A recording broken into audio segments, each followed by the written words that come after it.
Welcome to the Roudnice Regatta course in the Czech Republic for the 18th World Rowing Championships. The venue taking its name from the neighbouring village, which is just about 90 minutes by car to the north of the historic city of Prague.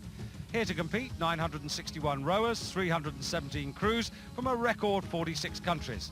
And sitting alongside myself, David Goldstrom, ready to put his expert eye on the finalists, Daniel Topolsky, international coach, writer and rowing correspondent for the London Evening Standard and Sunday Observer. Well, the weather, hardly what you'd expect for the first week of September. It's a wet and chilly Saturday morning with a slight crosswind, which means fast times are pretty unlikely. We begin with the men's lightweight coxless 4, which means that the average weight of the crew must not exceed 70 kilos. The world champions, Dan, are in lane 3. And those world champions are Great Britain, winners last year and winners in 1991. Very confident this year. They think that they've been together longer and that they're in very, very fine shape. They've got off well. Closest to you in lane number 1, the Austrians, then Switzerland in lane 2, striking outfit, then Britain in 3, the Italians who took the silver 12 months ago in 4, the Australians in 5, and completing the lineup and furthest away from you in lane number 6, wearing the white hats, the United States of America. United States certainly outsiders in this race, not a lot known about them, but the British crew are the same lineup as last year. Chris Bates at bow, Carl Smith at 2, Tom Kay at 3 and Toby Hessian at stroke. The Italians also are just beyond them, same crew, and the Swiss as well. So the 3 favourite crews in the middle are the same lineups as last year, and it's the Italians who've hit the front. And the British feel pretty confident about this race, so I suppose that puts the pressure on the others to turn the screw or try to see them off as early as they can. Well, it should put the pressure on the British as well. They were talking earlier on in the week that they had to decide whether they were going to win this from in front or win it from behind, but they knew that they could win it either way. That sort of talk is a bit dangerous. It means they're not frightened enough, perhaps, of the field. But at the moment, they're sitting in a good position in 3rd place. The Italians well to the fore in this first quarter of the race. But here, Great Britain, plenty of experience in that boat. The 2 men in the bow, Christopher Bates and Carl Smith, both 30. The other 2, Thomas Kay and Toby Hessian, both 24 years of age. But a well-matched and now well-tried partnership, although, Dan, they're now just about 5th. Yes, they're looking good, they're looking relaxed, but they could let these crews get too far ahead. The Italians are very strong, but over the far side there, the Americans are going extremely well. I was going to say, Dan, I wouldn't take too much notice of that graphic that you just saw there. Quite clearly, the Australians were not first through the first 500 metres.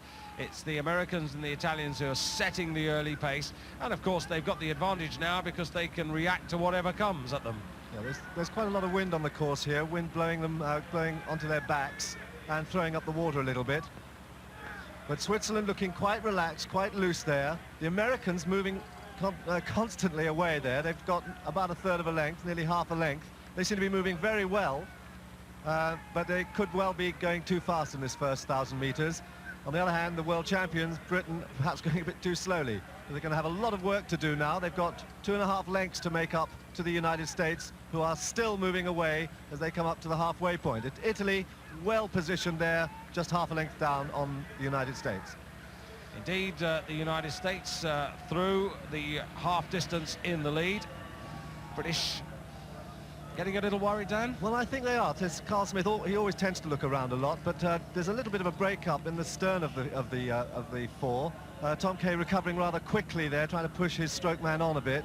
Not quite moving as fluently as they usually look, but they've given an awful lot away as they pass that 1,000-metre mark, and that's a lot for them to do, but they think that they can do it. Well, the United States 1:28.48 for the first 500, 1:32.39, but quickest through that second quarter, Dan. The Italians 1:31.39. Yes, the Italians rating nice and low. They're about 35 there, moving very well. A good shot of the United States. Very aggressive rowing there. They're really hitting those catches very, very hard, dealing with these conditions extremely well. And the United States don't usually put their crews together until quite late. They have a camp late in the spring, and they put their crews together then. But this crew heading the field, first race of the regatta, first final, and looking very good indeed. Here's the Italian quartet, Franco Cattaneo, Danilo Fracchelli, Sabino Bellomo, and at stroke Alfredo Striani. Looking very good. They're getting a good sit back and ascend into that headwind, moving very nicely around the turn, but it's still the Americans who've got half a length on them on the far side. They've got 500 to go. Yes, and very quick through that quarter down, 1:32.11 for the Americans. Great Britain way down. I mean, they seem not really to be able to move. Carl Smith again anxious, always looking around, but it's not working for them. They're a good length and a half down on the United States.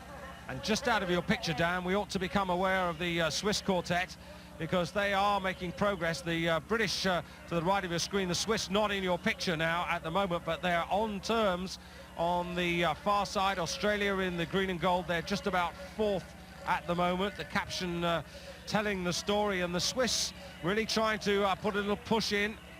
The picture will unfold for us in the moment, but at the moment on the far side it's Matthew Collins, Kane Larin, Steve Gantz and Jonathan Moss making the best of their way home, with Italy and Switzerland having a real battle as we go to the last 250. Indeed, and the Americans really have gone out to grab hold of this race. They've gone out the way you have to go out in the final. They've taken it by the scruff of the neck, and they're holding on, looking very, very confident. They're pushing it up now to 40. And if anything, opening up. The Australians in the middle there trying to pull back on terms with the Italians, and now coming into the picture the Swiss. Swiss moving very, very well, moving on Italy, level with Italy, moving into second place, but will they catch the Americans? Switzerland coming through now, the winners of the B final 12 months ago, but look at the improvement, they're really charging, and Switzerland gets second place, and if they'd started that a little earlier, they might have caught them, Dan. What a wonderful run, though, by the United States, and the world champions, Great Britain, in a very sorry fifth position. Everything went wrong for them, but look at the pleasure there on the American boat. Brilliant, brilliant run for them. Tactics really worked out there. Yeah, they flew off the start. Nobody really knew about them out on the outside. Everybody was sort of tactically kind of watching each other in the middle of the race there. But it was the Americans, a third of a length from Switzerland and Italy for the bronze medal. So there, clear confirmation, the Australians in fourth place. The first gold medal of the championships to the United States, who of course will host the next World Championships. What a good start for them. And Great Britain, a disappointing 5 seconds and a little bit more away.